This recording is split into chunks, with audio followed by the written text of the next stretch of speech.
ગુજરાતના અનેક શહેરોમાં પોસ્ટ ઓફિસમાં બોમ્બ મુકાયા હોવાની ધમકીભર્યા ઈમેલ મળ્યા હતા। ત્યારે નવસારીના સાંઢકુવા ખાતે આવેલી હેડ પોસ્ટ ઓફિસને બોમ્બથી ઉડાવી દેવાની ધમકી ઈમેલ દ્વારા મળતા જિલ્લા પોલીસની ટીમ દોડતી થઈ હતી। નવસારીની હેડ પોસ્ટ ઓફિસને પણ બોમ્બથી ઉડાવી દેવાની ધમકી મળતા જિલ્લા પોલીસ તંત્ર સક્રિય બન્યું છે। Navsari town Vijalpor police, LCB, એસઓજીની ટીમ, બોમ્બ સ્ક્વોડ અને ડોગ સ્ક્વોડ પોસ્ટ ઓફિસ ખાતે પહોંચી હતી।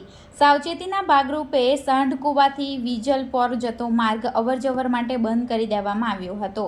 નવસારી ફાયર વિભાગની ટીમ અને 108 એમ્બ્યુલન્સને પણ સંભવિત અનિચ્છનીય ઘટનાને પહોંચી વળવા માટે તૈનાત કરવામાં આવી હતી।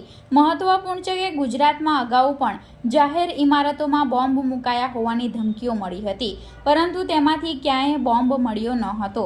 આજે ફરી એકવાર આવા ધમકીભર્યા ઈમેલ મળતા પોલીસ તંત્ર એલર્ટ મોડ પર આવી ગયું છે।